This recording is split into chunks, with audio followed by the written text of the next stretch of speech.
सभी coaching centre में आप सभी का स्वागत है। आज अपन एक नया वीडियो लेकर आए हैं 5 अध्याय का समांतर श्रेणी का। यहाँ पर एपी के प्रथम 4 पदों को लिखना है। यहाँ पर प्रथम पद ए, सवाल उत्तर डी निम्नलिखित आपको दिए हैं। जैसे अपन पहला वाला सवाल करेंगे, ए बराबर डी है, ए बराबर 10 है और डी का मान 10 है। तो अपन समांतर श्रेणी का जो प्रथम पद होता है, प्रथम पद को अपन ए कहते हैं। तो ए का मान तो अपने पास 10 है, तो प्रथम पद अपना कितना हो गया, 10 हो गया। इसके बाद अपना दूसरा पद आएगा, दूसरा पद यानी A2 बोल सकते हैं अपन। A2 का मतलब है A प्लस डी, A2 का मतलब A प्लस डी। इसको करेंगे तो A प्लस डी अपन रखेंगे, A का मान रखेंगे तो A का मान 10 है, D का मान 10 है। 10 और 10 कितना हो जाएगा, 20 हो जाएगा। इस प्रकार से पहला पद और दूसरा पद मिल गया। अब अपन बढ़ेंगे अगले तृतीय पद पर। तृतीय पद या तीसरा पद कह सकते हैं अपन। तीसरे पद को A3 बोल सकते हैं। A3 का मतलब है A प्लस 2D। कितना है A3 का मतलब, A प्लस 2D।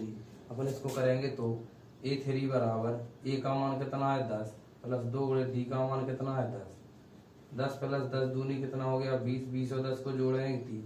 तो पहला पद, दूसरा पद, तीसरा पद मिल गया अपन को। अपन अब बढ़ेंगे चौथे पद पर। चौथा पद की अगर बात की जाए तो इसको A4 कह सकते हैं। A plus 3D।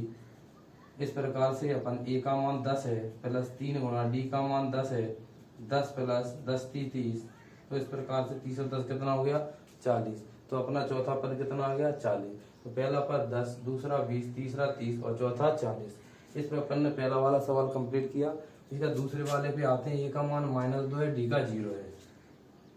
तो प्रथम पद की बात की जाए तो प्रथम पद अपना A बराबर -2 खुद है, और दूसरा पद की बात की जाए तो दूसरा पद क्या है अपना A2। A2 का मतलब क्या बताया गया है, A प्लस डी निकालेंगे। A2 बराबर A का मान कितना है -2 प्लस D का कितना है 0। तो A2 का मान भी -2 रहेगा। तीसरा पद की बात की जाए तो A3 का मतलब A प्लस 2D होता है। A3 बराबर A का मान कितना है -2 प्लस 2 गुणे D का मान कितना है 0। -2 प्लस 0 का गुणा करेंगे तो 0 हो जाएगा, -2 प्राप्त होगा।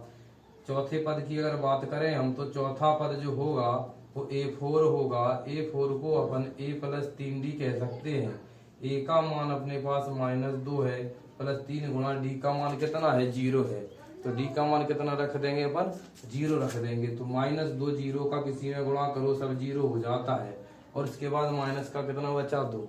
तो इस सवाल में भी अपन ने प्रथम पद -2, दूसरा पद -2, तीसरा पद -2, चौथा पद -2।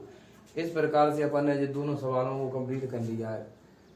तो 5.1 का ये अपन सबसे पहला सवाल कर रहे हैं। अगले वीडियो में अपन और इसके और सवाल करेंगे।